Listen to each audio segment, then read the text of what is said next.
Hey YouTube, Peter for K is coming at you. Hey everyone, how's it going out there today? Hey guys, just want to make an important video today. I haven't seen any videos about this, and with everything that's been going on with the NDAA and everything that's been going on with the SOPA and the blackout, I don't know if this just kind of went under the radar or what, but this story came out on January 9th, and I have several links to back this up. Is that Homeland Security was given the green light by Obama to monitor all American journalists. Now, I haven't seen any videos about this, and I'm really concerned about this. And if you would, please pass this video around so we can get the word out even further about what's going on. But basically, this is what the article says. It says, under the National Operations Center, also known as the NOC, the media monitoring initiative that emerged from the Department of Homeland Security in November of 2011, Washington has written permission to collect and retain personal information from journalists, news anchors, reporters, or anyone who uses traditional and or social media in real time to keep their audience situationally aware and informed. Now, this also includes bloggers as well. According to the DHS, the definition of personal identifiable information can consist of any intellect that permits the identity of the individual to be directly or indirectly inferred, including any information on which is linked or linkable to that individual. Now, basically, what they're saying is that there have been previously established guidelines as to what the administration could do with your information, but now it seems as though Obama has opened up this area even wider to involve anybody considered to be a journalist, much like myself, much like a lot of people who are on YouTube, much like a lot of bloggers who do blog TV and so on and so forth, do radio shows and this and that.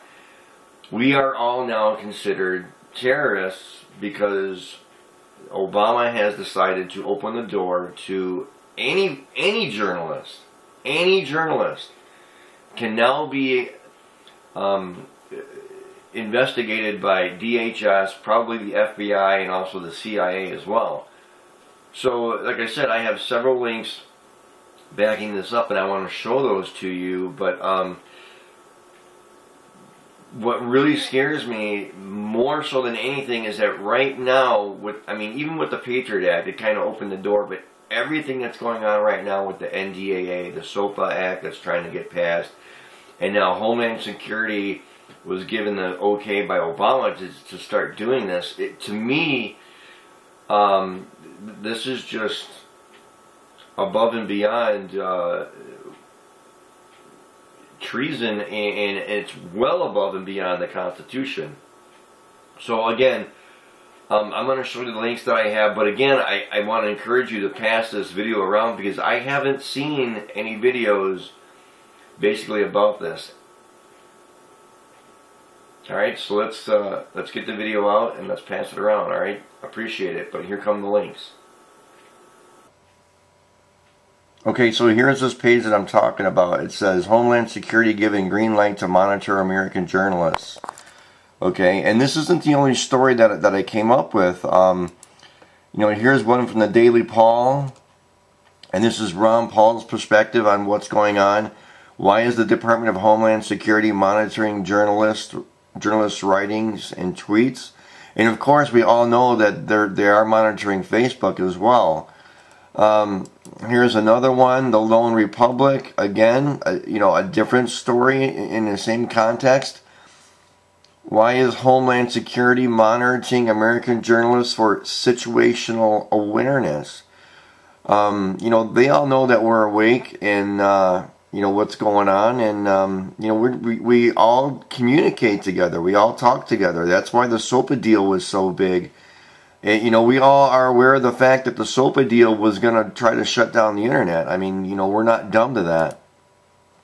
And here's another one, and there's your buddy Janet right there. But Homeland Security to monitor journalists, bloggers, and social media. And that's one thing that I forgot to mention, is that if you have a blog, you almost immediately go on the terrorist list, because you have a blog and you're doing information and things like that. So it is kind of crazy about all this. Now, here's something that's rather interesting.